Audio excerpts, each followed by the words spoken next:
So let me take a sip of coffee and I'm going to get into this lesson.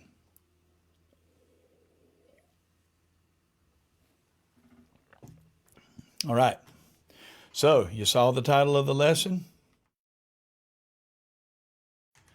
Isaac, Rebekah, Jacob, and Esau.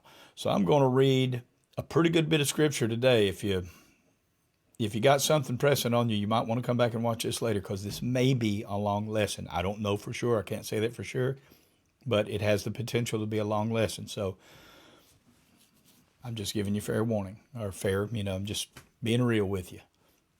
So we start in Romans chapter 9, verse 10. And not only this, but when Rebekah also had conceived by one, even by our father Isaac, for the children being not yet born, neither having done any good or evil, that the purpose of God according to election might stand, not of works, but of him that calleth. It was said unto her, the elder shall serve the younger. As it is written, Jacob have I loved, Esau have I hated. So Jacob and Esau are a picture of salvation, just like every other thing in the Bible. Everything leads to Christ.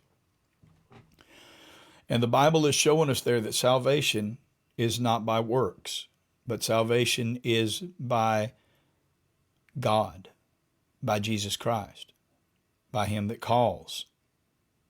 And now, Jesus said in John chapter 12, and I, if I be lifted up, will draw all men unto me. So Jesus is drawing all men unto himself, but all men will not hear him. I was a Calvinist for about 20 years. And so, that was Jacob have I loved, Esau have I hated was a pretty serious piece of Calvinist scripture that I used to go to a lot. And even my mom grew up in a primitive Baptist church called the Harshell Baptist in Waycross, Georgia. And she said she heard every Sunday, Jacob have I loved and Esau have I hated. Like just about every Sunday. They heard that a lot because it was a Calvinist church. Probably along with Romans 8:29, for whom he did foreknow, he did also predestinate to be conformed to the image of his Son, that he might be the firstborn among many brethren. So on and so on. However, I do not believe that God just arbitrarily chooses people to believe and sends other people on purpose to hell. I don't believe that anymore. And I'm ashamed to say that I believed that for 20 years. But let me just say this, that even when I was a Calvinist, I believed in the preaching of the gospel. I believed that only through preaching could people be saved. That's what the Bible says, and I always believed it, and I always witnessed to people. Probably not nearly as much as I should have, but I always witnessed to people even when I was a Calvinist. So if you're a Calvinist, you need to be preaching the gospel. If you're a saved Calvinist, which there are probably not very many of them, to be honest with you, if you're a saved Calvinist, you need to be preaching the gospel because that's how people get saved. Some Calvinists believe, God don't need us to help him. Well, he's called us to do that job, to preach the gospel. That's why he sent out his apostles. That's why his apostles sent out other people. And it's gone through a couple of thousand years of gospel preaching, not to mention all the gospel preaching that happened before the New Testament, before the resurrection. So just wanted to say that, but it said that the children being not yet born, neither having done any good or evil, that this thing was determined. And we're going to see in the story that it happened just like that the Lord told their mother, Jacob and Esau's mother, Rebekah, that it was going to be that way, that she had twins in her womb, that she had two nations in her womb, and that the elder would serve the younger. And it was said to them before they were born, before they had done any good or evil, he hated Esau. Now, he hated Esau because he looked in the future and knew Esau, what he was going to be. And he looked in the future and he knew Jacob, that Jacob would love him. But Jacob's blessing comes to him in a very underhanded way. So it's not of works, it's of God. Salvation is of Jesus Christ. If you trust in Jesus Christ, then you're saved, and it's not about your works. And this is proof text to that. But let's move on. We see in Malachi that it says, the burden of the word of the Lord to Israel by Malachi. I have loved you, saith the Lord. Yet you say, wherein hast thou loved us? Was not Esau Jacob's brother, saith the Lord? Yet I loved Jacob, and I hated Esau, and laid his mountains and his heritage waste for the dragons of the wilderness. Now, I believe that God hated Esau's posterity. I don't know that I believe that he actually hated Esau personally. Now, obviously, he loved Jacob more than Esau, but I don't know that he hated Esau, the man, because Esau later lays claim to blessings of God, that God had blessed him, and he was kind to Jacob, and he didn't hate Jacob, and that kind of shows that maybe the Lord actually didn't hate him personally, but the Lord certainly hated his posterity. But even in that, the Lord, through Moses, said to the children of Israel in Deuteronomy chapter 23, ye shall not abhor an Edomite, for he is thy brother. Thou shalt not abhor an Egyptian, because thou wast a stranger in his land. But the one I want to focus on is the first half. Thou shalt not abhor an Edomite, for he is thy brother. The Edomites were the descendants of Jacob. The descendants of Esau, as you will clearly see in the story that I'm about to read you, that Jacob was called Edom. Now, get ready, because we're going to read a whole chapter, Genesis 27, starting now. Genesis 25. Oh, that's right. I've got some story to read out of Genesis 25 before I even get to Genesis 27. There's a lot of Bible in this lesson today, y'all. Genesis 25:20. And Isaac was 40 years old when he took Rebekah to wife, the daughter of Bethuel the Syrian of Padanaram, the sister of Laban the Syrian. And Isaac entreated the Lord for his wife because she was barren. And the Lord was entreated of him, and Rebekah, his wife, conceived. So Isaac prayed to the Lord because his wife was barren, and she conceived. And the children struggled together within her, and she said, if it be so, why am I thus? And she went to inquire of the Lord. And the Lord said unto her, 2 nations are in thy womb, and 2 manner of people shall be separated from thy bowels, and the one people shall be stronger than the other people, and the elder shall serve the younger. Remember the first verse that I showed you. Verse 11 of Romans 9. For the children being not yet born, neither having done any good or evil, that the purpose of God according to election might stand, not of works, but of him that calleth, it was said unto her, the elder shall serve the younger. Let's see where I'm at here. Oh, okay. Moving on. Verse 24. And when her days to be delivered were fulfilled, behold, there were twins in her womb. And the first came out red all over like an hairy garment, and they called his name Esau. And after that came his brother out, and his hand took hold on Esau's heel, and his name was called Jacob. And Isaac was 80 years old when she bare them. So apparently, he was born 20 years after they were married, or the twins were born 20 years after Isaac and Rebekah were married.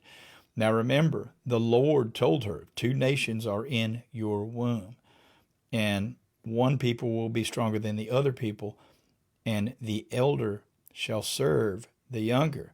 Now bear this in mind. This is really pertinent to the story, because it's not just that God said that and it just arbitrarily happened. She believed God, and she helped to make it happen, and we'll get there. Hold on.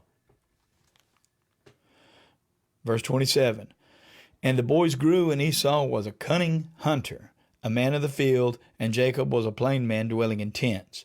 And Isaac loved Esau because he did eat of his venison, but Rebekah loved Jacob.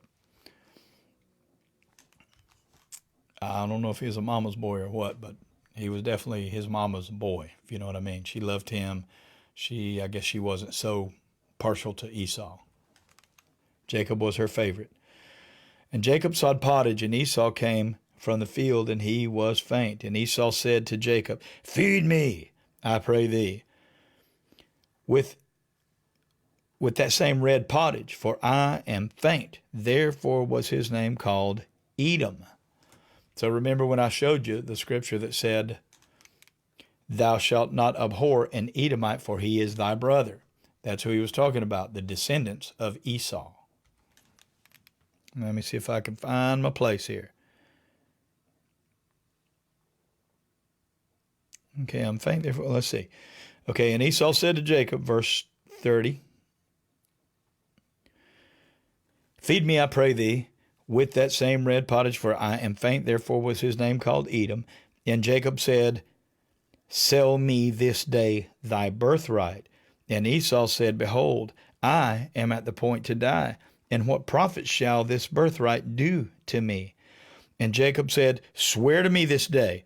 And he sware unto him, and he sold his birthright unto Jacob. Then Jacob gave Esau bread and pottage of lentils, and he did eat and drank and rose up. Oh, I've got something on my screen here. Well, I guess my recording won't work because my drive ran out of space. And Jacob gave Esau bread and pottage and lentils, and he did eat and drink and rose up and went his way. Thus Esau despised his birthright. Esau despised his birthright. Now the birthright was that he was the oldest son. He was supposed to get like a double portion of the inheritance. He was supposed to be in control of all the wealth of the family, basically. And he despised his birthright, and he made a verbal agreement with payment, some lentils, some beans, some pottage, and sold his birthright to Jacob. But obviously Esau didn't take the deal serious, but there were a couple of people that did. Jacob took it seriously, and his mother took it seriously, not to mention that she took seriously the words that the Lord had already spoken, that the elder would serve the younger. Now, let's move on to chapter 27. We're going to read this whole chapter pretty much. And it came to pass, when Isaac was old, and his eyes were dim, so that he could not see, he called Esau his eldest son, and said unto him, My son. And he said unto him, Behold, here I am. And he said, Behold, now I am old, I know not the day of my death. Now therefore take, I pray thee, thy weapons, thy quiver, and thy bow, and go out to the field, and take me some venison, and make me savory meat, such as I love, and bring it to me, that I may eat, that my soul may bless thee before I die.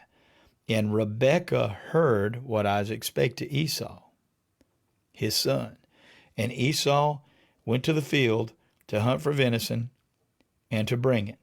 And Rebekah spake unto Jacob her son, saying, Behold, I heard thy father speak unto Esau thy brother, saying, Bring me venison, and make me savory meat, that I may eat, and bless thee before the Lord, before my death. Now therefore, my son, obey my voice according to that which I command thee. Verse 9 of chapter 27. Go now to the flock, and fetch me from thence 2 goats, kids of the goats. Oh, I'm sorry, 2 good kids of the goats, and I will make them savory meat for thy father, such as he loveth. And thou shalt bring it to thy father, that he may eat, and that he may bless thee before his death. And Jacob said to Rebekah his mother, Behold, Esau, my brother, is an hairy man, and I am a smooth man. My father peradventure will feel me, and I shall seem to him as a deceiver, and I shall bring a curse upon me, and not a blessing. And his mother said unto him, Upon me be thy curse, my son, only obey my voice, and go fetch me them. And he went and fetched, and brought them to his mother. And his mother made savory meat, such as his father loved. And Rebekah took goodly raiment of her eldest son Esau, which were with her in the house, and put them upon Jacob, her younger son. Okay, now we have an interesting thing going on here. As I was reading, I was really thinking about this, that Jacob had already kind of coerced, or, at least played on a weakness of Esau, that, he bought his birthright for, a bowl of beans, basically, a bowl of lentils. And Esau didn't care about his birthright. The Bible said he despised his birthright. It just didn't matter to him at that point. He just wanted that food. And, that's interesting. That kind of makes me think about the mark of the beast. It's kind of weird, but it's kind of the same thing that, people are going to despise their birthright and take that mark just so they can feed themselves. That's just a side thought. I won't delve into it too much.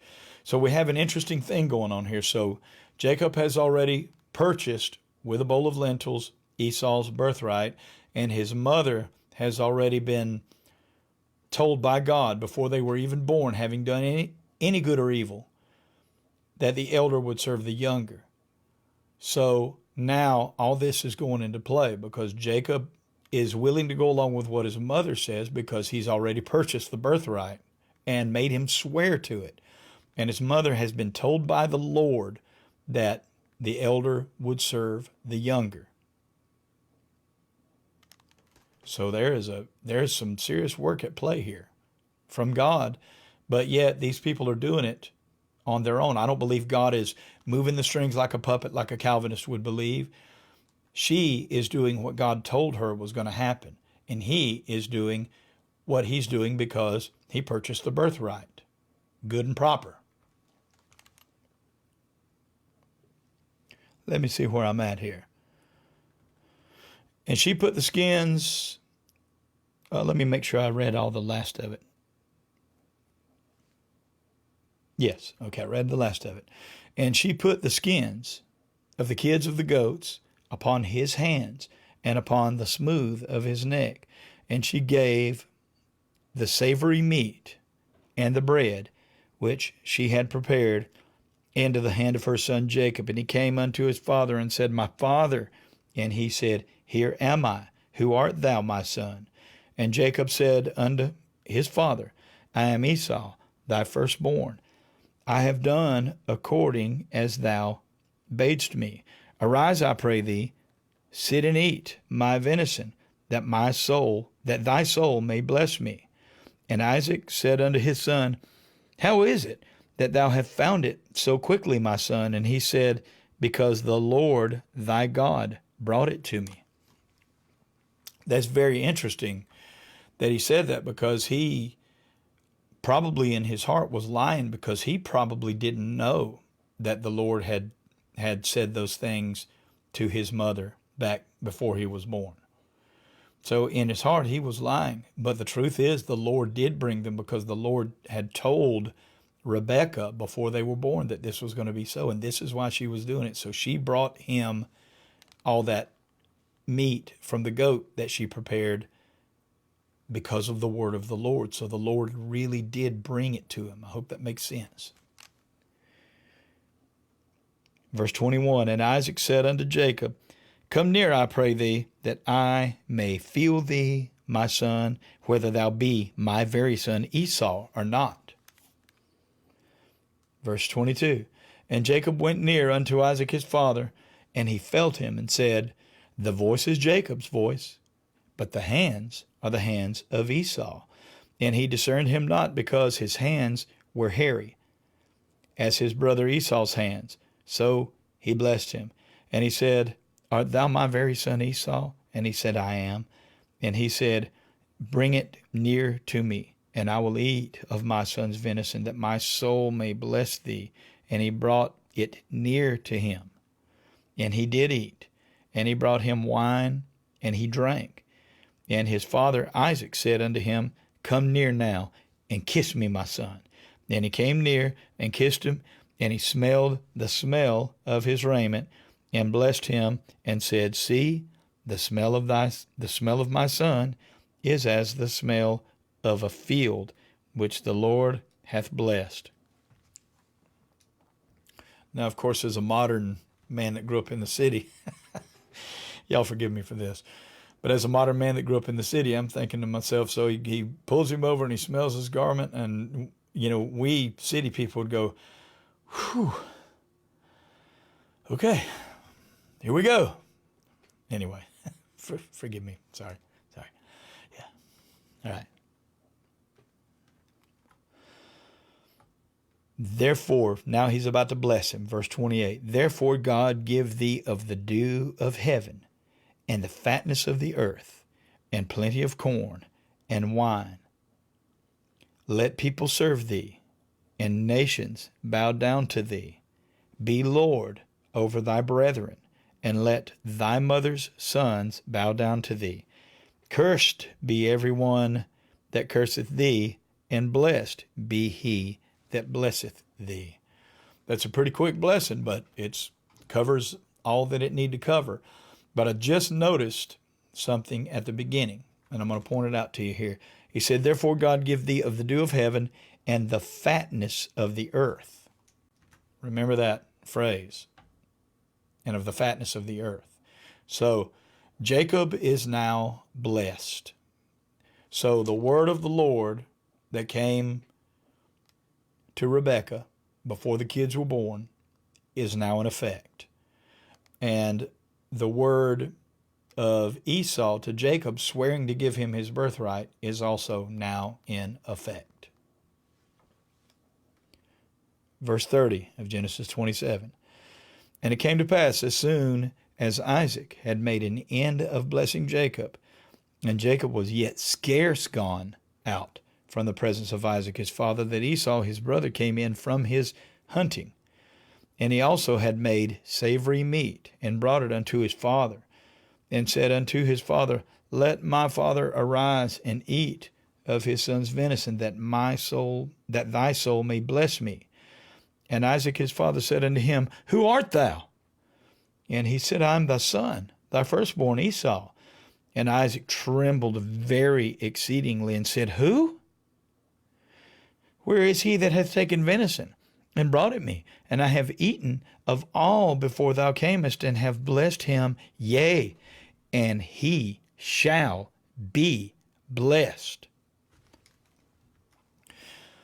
He is blessed. The word of the Lord has gone out, and he is blessed, and Isaac knows it. I guess Isaac's a prophet because his word from the Lord has come to pass. And it made me think about Balaam, who was hired by Balak. And I think they were I can't remember what people they were. Maybe the Moabites. Anyway, this king Balak hired Balaam, I guess he was a prophet, and hired him to curse Israel, but God wouldn't let him curse Israel, but he blessed Israel. And Balak, when he hired him, he said, he sent men to talk to Balaam, and he said, I want to hire you because it appears that what you say the Lord blesses, or what you say comes to pass. So this is one of those things, like there are people, especially in the charismatic and Pentecostal churches, that call themselves prophets. And they say things that don't come to pass all the time because they're not prophets. They're phonies. When I was in the charismatic movement, I did a thing like that one time where I, it's back in 1997, 98, 98, I guess. This woman had a son that was, I don't know, maybe he was in a wheelchair or something. Maybe he was in an accident. I'm not sure what the deal was, but he was afflicted in some kind of way pretty badly. And I prophesied to this woman that the Lord was going to heal him, and I would ask her every once in a while, did the Lord, has anything happened? And she's like, no, nothing so far, nothing so far. And finally, when I left the charismatic movement, as I was walking out of this church for the last time, I saw that woman. It was kind of weird. It was like the Lord did this. I saw that woman, like she caught me on the way out and just started to talk to me. And I think she said, well, nothing's still happening with my son or something like that. And I told her the very last thing I said in this charismatic church was, I am sorry. I'm not a prophet. I shouldn't have spoke that about your son, and I am very sorry. And I left and never saw her again. I think I might have talked to her on the phone a couple of times after that. But that goes on all the time. When a man of God, when a prophet of God spake, it came to pass. Deuteronomy 18:10, I believe, tells us that if somebody prophesies and it doesn't come to pass, that's a prophet that you don't have to fear. Maybe 18:24. And also, the Bible tells us in Hebrews chapter 1, verse 1, that in time past God spake to the fathers by the prophets, but now in these last days hath spoken to us by his Son. There are no prophets, not in the sense of that they were in biblical times.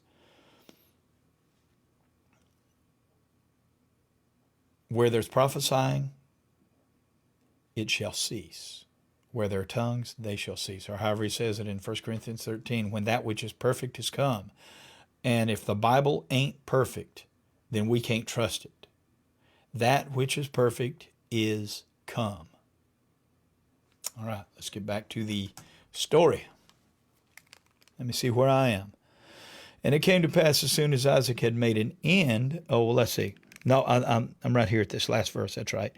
Verse 34. And when Esau heard the words of his father, he cried with a great and exceeding bitter cry, and said unto his father, Bless me, even me, O my father. And he said, Thy brother came with subtlety, and hath taken away thy blessing. Think about that. This is a picture of salvation. But yet, Jacob came with subtlety and subverted what Isaac had planned on doing. Isaac wanted to bless Esau. He loved Esau, and Esau was his oldest. Esau was, had the birthright, but he sold his birthright. Esau despised his birthright. Jacob bought his birthright. Isaac didn't know this, of course. So Jacob came by subtlety and took his birthright. Even when you think about it, even the bowl of lentils was kind of a subtle, not cool thing to do. But, I guess he understood Esau's weakness.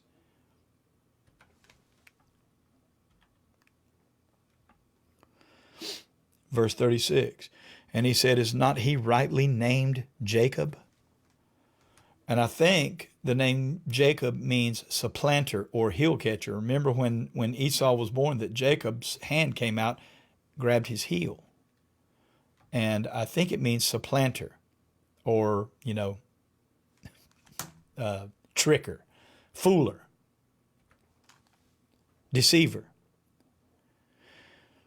And he said, Is not he rightly named Jacob? For he hath supplanted me these 2 times. So Esau is aware of selling his birthright, but he's not taking ownership of it. He's saying that he supplanted me these 2 times. He's not taking ownership of the fact that he really sold his birthright. He swore an oath to him. He swore to him that you can have my birthright. Just give me something to eat. I'm about to faint here. What good's that birthright going to do me? Obviously, Esau didn't take the matter seriously, but Jacob did, and the Lord did.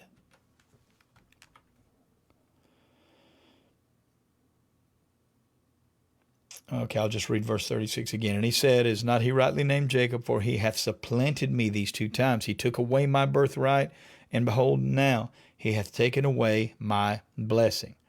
And he said, Hast thou not reserved a blessing for me? The birthright was the blessing. He was entitled to all the richness, all the wealth of the family. That was the blessing. To the best of my understanding, unless I'm not understanding something right. Hast thou not a blessing for me? And Isaac answered and said unto Esau, Behold, I have made him thy lord, and all his brethren have I given to him for servants, and with corn and wine have I sustained him. And what shall I do now unto thee, my son? And Esau said unto his father, Hast thou but one blessing, my father? Bless me, even me also, my father. And Esau lifted up his voice and wept. And Isaac his father answered and said unto him, Behold, thy dwelling shall be the fatness of the earth, and of the dew of heaven from above. And thy sword shalt thou, and by thy sword shalt thou live, and shalt serve thy brother. And it shall come to pass, when thou shalt have the dominion, that thou shalt break his yoke from off thy neck. So he's going to serve you, or you're going to serve him for a while, but you will break the yoke off his neck. Let me see if I can find the place where I had the blessing, because there's something I wanted to point out there. There we go. He blessed him. Oh, wait a minute. Nope, that's not it. Hold on. Let me find it. This is important. Oh, yeah. Therefore God give thee of the dew of heaven and the fatness of the earth. But he blessed Esau, in a sense, and said, And Isaac his father answered and said unto him, Behold, thy dwelling shall be the fatness of the earth, and of the dew of heaven from above. So he was going to be blessed, and he did lay claim to blessings. He told Jacob in their 20 years later that the Lord has blessed me abundantly. And the Lord did bless him. And even in Hebrews chapter 11, I can't remember what verse it is, the Bible does tell us that that Isaac blessed Jacob and Esau. Boy, these names are something to keep up with when you're just letting it roll like that, So anyway, Hebrews 11 tells us that Isaac blessed Jacob and Esau, so he didn't totally curse him.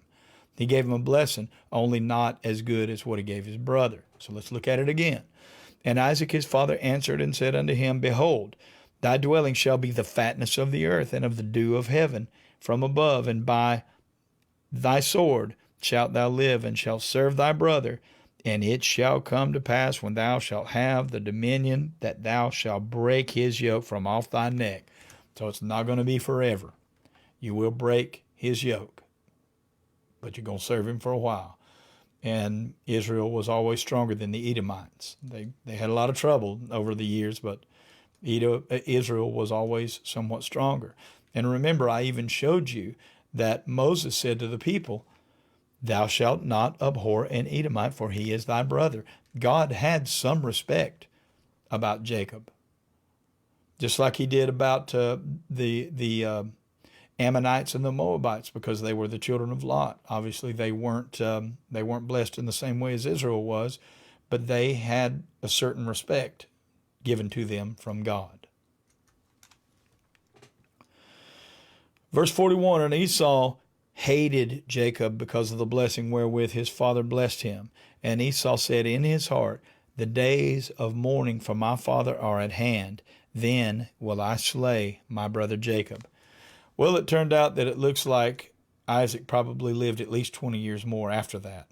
He must have been not in great shape in that last 20 years, because he already couldn't see. And he was, not probably totally mentally all there, because he was able to be taken in by the supplanting of Jacob. And Esau, I think I read that whole verse. Oh yeah, and I will slay him. And I'll slay my brother Jacob. And these words of Esau, her elder son, were told to Rebekah. And she sent and called Jacob her younger son, and said unto him, Behold, thy brother Esau, as touching thee, doth comfort himself, purposing to kill thee. Now therefore, my son, obey my voice, and arise. Flee thou to Laban my brother in Haran, and tarry with him a few days, until thy brother's fury turn away, until thy brother's anger turn away from thee, and he forget that which thou hast done to him. Then I will send and fetch thee from thence. Why should I be deprived also of you both in one day? And Rebekah said to Isaac, I am weary of my life. Now, this is a really important verse, and I almost left this out, and then I read over it again, and I realized this is a pretty important part of the story here. Check this out. And Rebekah said to Isaac, I am weary of my life because of the daughters of Heth. If Jacob take a wife of the daughters of Heth, such as these, which are of the daughters of the land, what good shall my life do me? So she had to go to Isaac. She had to have a reason to send Jacob away. So she had to go to Isaac and say, I don't want him to take a daughter of, I don't want him to take a wife of the daughters of the people around here, because, you know, these are not good people. These are pagans. These are heathens. I want my son to go and take a wife of my people. And, you know, she sent him there just to keep him from being killed, but he did end up taking a wife. He took Rachel, and he loved her. Well, he actually took 2 wives. Actually took 4 wives. He took Leah, because he worked 7 years for Rachel, and then when he was supposed to actually go to the tent and you know, take Rachel, that her father sent her older sister there first, which was Leah, and Jacob realized what had happened afterwards. I guess he was drunk when he went in there. And so he took Leah, and he was mad about it. And Laban said, well, it's not proper in our country to give the younger daughter away before the older daughter. So he said, work for me 7 more years and I'll give you Rachel. You know, fulfill her week. So, you know, spend a week with her and, you know, love her up real good for a week, basically. And then I'll give you her sister, the one that you actually work for. But work for me another 7 years. But Jacob loved Rachel so much that time went by quickly.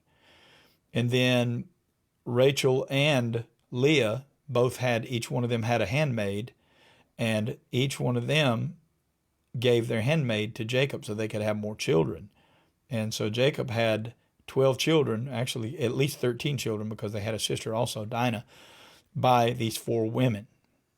And it kind of makes you think, and if you want to think real abstractly, kind of makes you think that all the children of God are born out of the 4 Gospels. I know that's kind of deep and out there, but it's a type and shadow. So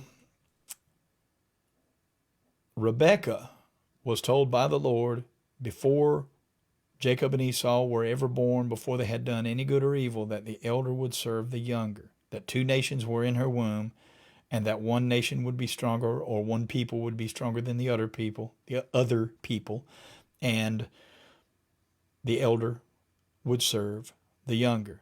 And that's exactly what happened. And I personally believe that Rebekah did what she did and told Jacob to go in and take the blessing like that because of what the Lord had said to her. I don't believe it was, you know, by the, puppetry, the marionette artistry of the Lord, like a Calvinist would believe. I believe that Rebekah believed God. And you know what? When you believe God, it's counted to you for righteousness, just like with Abraham. She did a righteous thing. And Jacob, even though he supplanted the birthright from Esau, he did a righteous thing, because that's what the Lord wanted to happen. The Lord knew them before they were born. He knew what they would be like. Well, he knew Jacob. He didn't know Esau. Oh, maybe he did. He knew them before they were born. And when I say no, I mean that he knew them as his. But he hated Esau's posterity, and he loved Jacob's posterity, and he blessed Jacob's posterity. And we, because we are Christ, we are Abraham's seed, we have the blessings of Abraham, Isaac, and Jacob, because we belong to Jesus Christ. This is a picture of salvation. It's not by works. It's not that Jacob did some great righteous thing to receive the blessing. He did what his mother told him to do, and his mother told him to do what God told her was going to happen. It was a righteous thing. It's a very odd story, but I just wanted to kind of talk about that a little bit. So that's my lesson. I hope it made sense. And let me put my finger on these keys here. If you're watching by Facebook and or YouTube, then do as the kids say and smash smash the like button, and go visit me on Gab. I have a Gab account, and actually I have a Gab TV account, and then I post everything to my regular Gab feed, which is at RK Shades. And also I have a BitChute channel. All my channels are, except for Facebook. Facebook is just RK Brown, but all my other channels, YouTube, Gab, and BitChute are all Bible Study with RK Brown. So go check them out. And come visit us at Fatherland Baptist Church in Madison, Tennessee. The pastor preached really good today, and I was blessed by it. And I believe somebody got saved today. If I understood what was happening correctly, I believe a young man got saved. So, amen. Praise the Lord. I'm RK Brown. This is Bible Study. Lord willing, I'll see you next week. Good night. God bless you.